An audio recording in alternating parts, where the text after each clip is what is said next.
শুভ সকাল বন্ধুরা, আমি টুকুন, খুবই সাধারণ ঘরের গৃহবধূ। আমার এই ছোট্ট চ্যানেলে তোমাদের সকলকে অনেক অনেক স্বাগত, ভালোবাসা জানাই। কেমন আছো তোমরা সবাই? আশা করছি সবাই যে যেখানে আছো খুবই ভালো আছো, সুস্থ আছো। আর তোমাদের আশীর্বাদ ভালোবাসায় আমরাও খুবই ভালো আছি। আজ সোমবার, ঘড়িতে এখন সকাল 6টা বাজে। এখন থেকেই তোমাদের সকলকে সঙ্গে নিয়ে প্রতিদিনের মতো আবারও একটা নতুন ভিডিও শুরু করছি। আশা রাখছি আমার এই ভিডিওটা তোমাদের খুব ভালো লাগবে।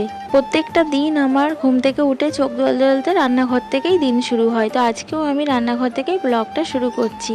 তো ওখানে সয়াবিন আলুর তরকারিটা কষিয়ে জল ঢেলে চলে এলাম নিচে। এবার দুষ্টাকে টেনে তুলবো, কিছুতেই উঠতে চাইছিল না, জেগেছিল। তো পা ধরে টানলাম, উঠে গেল। তারপর ওকে ব্রাশ করিয়ে জামা কাপড় পরিয়ে রেডি করিয়ে দিয়েছি। এবার জুতোটা পরিয়ে দেবো, তারপর ও পাপার সঙ্গে স্কুলে চলে যাবে। আর আমার তরকারিটা ওদিকে ফুটছে, আমাকে তাড়াতাড়ি যেতে হবে ওপরে, ঝোলটা না হলে কমে যাবে। তো জুতোটা পরিয়ে দিলাম। আর আজকে তো লাস্ট সোমবার, অনেকেই লাস্ট সোমবার করবে, বেশিরভাগ সবাই, আর আমিও করব আজকে লাস্ট সোমবার। যারা যারা আমার এই ভিডিওটা দেখছো, কে কে আজকের লাস্ট সোমবারটা করেছো কমেন্টস করে কিন্তু অবশ্যই জানাবে, কেউ ভুলবে না। তাহলেই আমি জানতে পারবো কে কে আমার মতো লাস্ট সোমবারটা করেছো। তো দুষ্টুটা আমাকে টাটা করে দিয়ে চলে গেল, আর আমি আবার চলে এলাম ওপরে। তো ওপর দিয়ে আবার একটু উঁকি মেরে দেখি যতক্ষণ না যায়।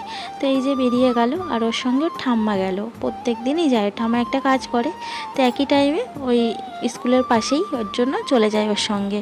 তারপরে আমি ওপরে রান্নাঘরে এলাম, তরকারিটা ফুটছিল, তরকারিটা নামানোর মতো হয়ে গেছে। আমার ঝোলটাও ঠিকঠাক চলে এসছে, আর একটু কমবে। তো এবার গরম মশলা দিয়ে তরকারিটা নামিয়ে নেবো। তো নিরামিষ করে সয়াবিন আলুর তরকারি করলাম, আজকে নিরামিষ রান্না করে দেবো। তো তরকারিটা তো আমার হয়ে গেছে, আমি আবার এ ঘরে চলে এলাম। এখন এবার আমি আটাটা মেখে নেবো, তারপর গুছি করে বেলে নেবো, তারপর আবার রান্নাঘরে গিয়ে রুটিগুলো ছেঁকে নেবো। তো এইভাবেই আমার এঘর ওঘর দিয়ে রান্না চলে। তো চলে এলাম আবার রান্নাঘরে, রুটিগুলো সব বেলে নিয়ে। তো এখানে রুটিগুলো আমি ছেঁকে নিচ্ছি, আর দাদাভাইও চলে এসেছে, দাদাভাইকে এবার খেতে দেবো। দাদাভাই রেডি হয়ে গেছে পুরো। আর আমার রুটিগুলো দেখো কী সুন্দর বলের মতো ফুলছে। আমার প্রত্যেকটা রুটি সবসময় বলের মতোই ফুলে আর নরম তুলতুলে থাকে। আমার রুটি ছেঁকতে ভীষণ ভালো লাগে, কেন বলো তো? এই রুটিগুলো বল বল মতো হয়, আমার ভীষণ ভালো লাগে। আমার কিন্তু অনেক ছোটোবেলা থেকে রুটি করা অভ্যাস, কারণ আমার বাবার দোকান ছিল, সেই দোকানে রুটি বানাতে হতো। তো আমিই ছেঁকতাম, আমি বেলতে পারতাম না। আমি লুচিও ঠিকঠাক বেলতে পারি না, পরোটাও ঠিকঠাক বেলতে পারি না, তবে ভাজতে ছেঁকতে ভালো পারি। তারপরে দাদাভাইকে ওই ঘরে খেতে দিয়ে এলাম, দাদাভাই খাচ্ছে, আর এদিকে আমি রান্নাঘরে এসে দাদাভাইয়ের টিফিনটা রেডি করে দিচ্ছি। দাদাভাইয়ের একটাতে তরকারি দিলাম, আর একটাতে রুটি দিলাম, আর একটাতে দেবো খেজুর। আর কালকে মটর ডাল বেটেছিলাম, মানে পেস্ট করে নিয়ে বড়া করেছিলাম, সেই বড়া দেবো। সব একসাথে পড়ে যায় না, আমার একটু অসুবিধা হয়ে যায়। এদিকে দুষ্টুটা রেডি করা, গোছানো, স্কুলে পাঠানো, আবার এদিকে দাদা ভাইয়ের জন্য অফিসে রান্না রেডি করা, সব কিছু তো আমাকে এক হাতেই সামলাতে হয়। তো কষ্ট হলেও সব কিছু সামলে নিই, অসুবিধা একটু হয়। তো এই যে দাদাভাই রেডি হয়ে বেরিয়ে পড়েছে, তো সব যে যার কাজে বেরিয়ে পড়লো। এবার আমি এদিকে সংসারের কাজগুলো গুছিয়ে নিই। তো তোমাদের দাদাভাই চলে গেল দেখলে। এবার আমি এই যে ঘরের সব কাজ করব, তো বিছানা গোছাবো। এবার সব নামিয়েছি বালিশগুলো, আর বিছানাটা ভালো করে ঝেড়ে নেবো। আর এখন ঘড়িতে কটা বাজে সেটা চলো দেখি না, পুরো 9:30 বাজে, পুরো 9:30 বাজে। বিছানাটা এখন গোছাই, তারপর ওপরটা গোছাবো, গুছিয়ে দুষ্টুটাকে আনতে যাবো। তো চলো আমি বিছানাটা ঝটপট গুছিয়ে নিই, তোমরা আমার সঙ্গে থাকো।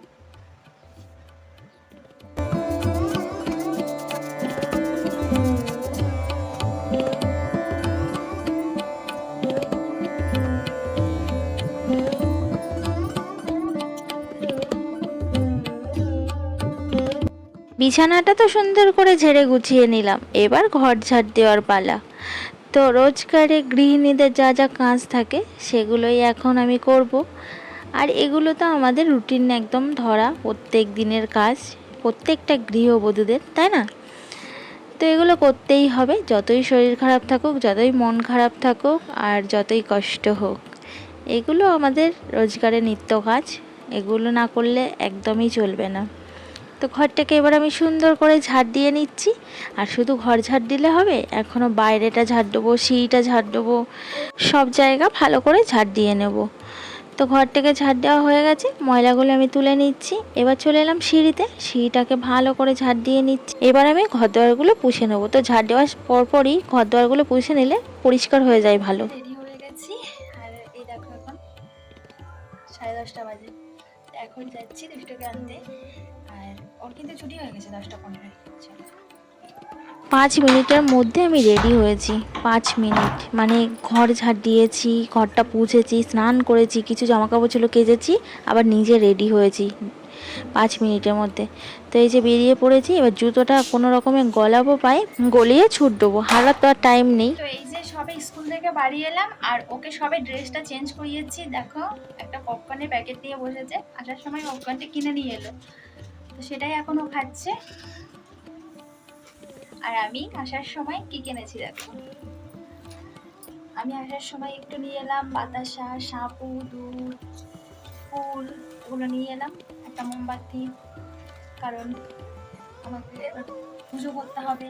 তো দুষ্টকে স্নান করাবো, খেতে দেবো, দিয়ে আমি পুজোয় বসবো। আর গরম পড়েছে তো ভীষণ, প্রচণ্ড জলের টেস্ট পাচ্ছে, খিদে পারছে না, তবে প্রচুর জলের টেস্ট পাচ্ছে। ও কি মেরে দেখছে, মনে হচ্ছে একটু জল খেতে পারলে না খুব শান্তি লাগতো। ওর জন্য পুজোটা আগে দিয়ে নিই ঝটপট করে, তারপর একটু জল খাবো।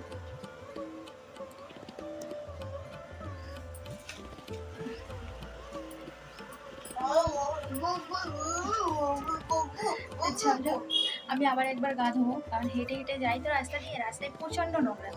তো আমি আবার একটু গা ধোবো, ধুয়ে তারপর পুজো দিতে যাবো। তো চলো আমি আবার একটু গা ধুয়ে নিই। বদমাইশের অবস্থা, বদমাইশি। চলো অনেক টাইম হয়ে গেছে, ঘড়িতে দেখো এখন কটা বাজে, দেখেছো? আর আমার চিপসের প্যাকেট দেখো, পুরো 11:30 বাজে। আর আমার চিপসের প্যাকেট দেখো।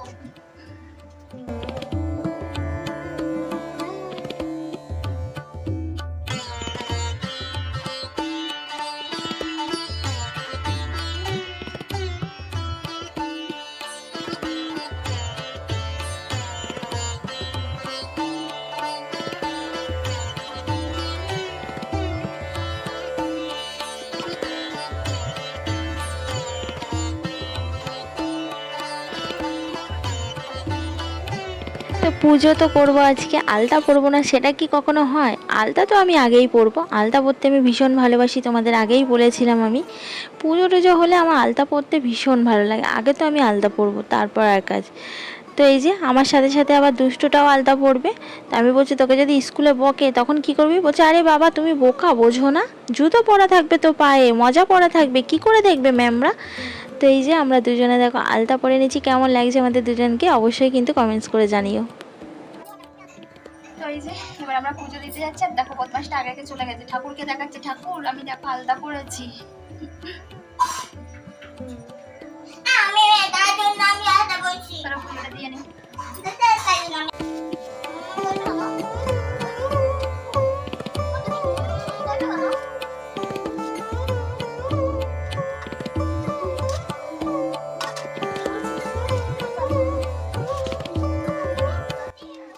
আজকে আমার ভোলে বাবার জন্য কত কলকে ফুল কাটা দেখো পেয়েছি। একটা মালা পেয়েছি আকন্দ ফুলের, আর 4টে কলকে ফুলের মানে ফল পেয়েছি, আর কলকে ফুল পেয়েছি। তো ফুল, বেলপাতা, তুলসী পাতা এগুলো সব আমি ভালো করে ধুয়ে নিচ্ছি, কারণ অনেক লোকে হাত দেয়। তো তো বাড়িতে এসে ফুল, বেলপাতা এগুলো ধুয়ে নেওয়া অবশ্যই দরকার।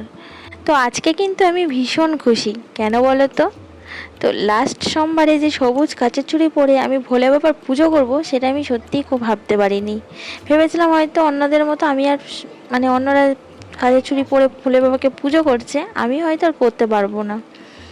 তো ভোলে বাবাও যে আমাকে জোগাড় করে দেবে, আমিও যে ভোলে বাবার পুজো করতে পারবো সবুজ কাচের চুড়ি পরে, সত্যি এটা আমি ভাবতেই পারিনি। তো এটা ঠিক কথা, ভোলে বাবা চাইলে সব কিছুই করতে পারে। তো একটা ভক্তের মনের ইচ্ছা কেন পূরণ করবে না?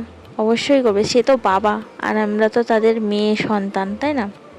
তো এখানে আমি এক এক করে শিব ঠাকুরগুলোকে অভিষেক করিয়ে নেব। তার জন্য ঘি প্রথমে ঢেলে নিলাম, নিয়ে সব শিব ঠাকুরগুলোকে সুন্দর করে মাখিয়ে নিচ্ছি। অন্যবার কি করি, দুধ গঙ্গা জলের মধ্যে একেবারেই ঘি, মধু, সিদ্ধি সব দিয়ে দিই। আজকে আমি ভাবলাম না, আলাদা আলাদা করে শিব ঠাকুরগুলোকে মাখিয়ে স্নান করাবো। তার জন্যই আমি সব কিছু আলাদা আলাদা করে মাখিয়ে নিচ্ছি। কেন জানি না, আজকে আমার এভাবেই করতে ইচ্ছা হলো। হয়তো এটা বাবারই ইচ্ছা, আমার হাত দিয়ে এভাবেই অভিষেক নেবে বলে, তাই না? তারপরে এই যে মধু মাখিয়ে নেবো, তার জন্য একটু একটু করে বাবাদের মাথায় সব মধু দিয়ে দিলাম। এবার মধুগুলো ভালো করে সারা গায়ে মাখিয়ে নেবো বাবাদের। তারপর দুধ, গঙ্গার জল, সিদ্ধি দিয়ে ভোলে বাবাকে স্নান করিয়ে নেবো। তো এখানে দেখো ভালো করে আমি মধুগুলো সব মাখিয়ে নিলাম। এবার দুধ, গঙ্গার জল দিয়ে ভোলে বাবাকে স্নান করাবো। আর আমাদের বাড়িতে কিন্তু অনেক শিবলিঙ্গ। তো এখানে এই যে দুধ, গঙ্গার জল আর সিদ্ধি দিয়ে আমি স্নান করিয়ে একটা পাত্রে তুলে নেব, নিয়ে আলাদা এমনি জল দিয়ে স্নান করিয়ে আমি গাগুলো পুছে শিব ঠাকুরের তুলে দিলাম আসনে, দিয়ে সুন্দর করে ফুল দিয়ে সাজিয়ে নিয়েছি। নিয়ে এবারে আমি আরতি করে নেব।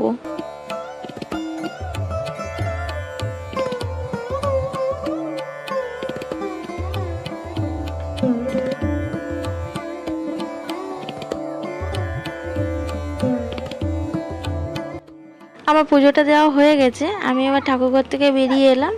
তো আমি যে ফলগুলো দুপুরে কাটবো সেগুলো ভালো করে ধুয়ে নিচ্ছি, ধোয়া হয়নি। তো ধুয়ে নিয়ে ফলগুলোকে কেটে নিয়েছি, আর এখানে সাবুটাও আমি বানিয়ে নিয়েছি। সবাইকে একটু প্রসাদ দেবো, তার আগে ভোলে বাবাকে দেবো প্রসাদ। সব কিছু একটু একটু করে আমি এই যে তুলে দিয়েছি, তারপর এবার আমি খাবো। তো আমাদের এখানে না কলা পাতা পাওয়া যায় না, তার জন্য আমার বাড়িতে শিউলি ফুল গাছ ছিল, সেই পাতাতেই আমি তুলে দিলাম। কি করব বলো, কলা পাতাতেই দিতে হয়। আর এখানে দেখো একটা মৌমাছি, না এটা বলতে বুঝতে পারছি না, এই বাতাসের ওপর থেকে যেতেই চাইছে না। তো আমি বাতাসাটা ধরে রেখে দিলাম একটা সাইডে। তারপরে ভাত রান্না করলাম, করে দুষ্টুকে খাওয়ালাম, তারপর আমি ফল খেলাম। খেয়ে এই যে ছাদে এলাম, এসে দেখি জামাকাপড়গুলো শুকিয়ে গেছে। তো ভাবলাম কখন আবার বৃষ্টি চলে আসবে ঠিক নেই, জামাকাপড়গুলো তুলে নিই যেগুলো শুকিয়েছে, আর কিছু কিছু ভিজে আছে ওগুলো রেখে দিলাম। নিচে এসে ভিডিও এডিটিং করছিলাম, করতে করতে না এতটা ঘুম পেয়ে গেল চোখে, আমি না তাকাতেই পারছিলাম না, তাকানোর কোনো ক্ষমতাই আমার হচ্ছিল না। তারপর ঘুমিয়ে পড়েছি, আমি কিছুই জানি না। ঘুম ভেঙে দেখি সন্ধ্যা হয়ে গেছে। তো ঝটপট করে উঠলাম, উঠে চোখে মুখে জল দিয়ে এসে ঘরে একটা রাধাকৃষ্ণ মূর্তি আছে, তো সেই ঠাকুরটার সামনে দুটো ধূপ ধরিয়ে দিলাম। কেন এমন হলো কে জানে, বুঝতেই পারলাম না। তো চলো বন্ধুরা, আমি ভিডিওটা আজকের মতো এখানেই শেষ করছি। আবার তোমাদের সঙ্গে দেখা হচ্ছে কালকের একটা নতুন ভিডিওতে। ততক্ষণ অবধি তোমরা সুস্থ থাকবে, ভালো থাকবে। আর আমার ভিডিওটা ভালো লাগলে লাইক করে দেবে, আর কমেন্টস করে জানাবে আমার ভিডিওটা তোমাদের কেমন লাগলো। আর চ্যানেলটা এখনও যারা যারা সাবস্ক্রাইব করোনি, ঝটপট চ্যানেলটা সাবস্ক্রাইব করে আমার পাশে থেকো। সবাই ভালো থেকো।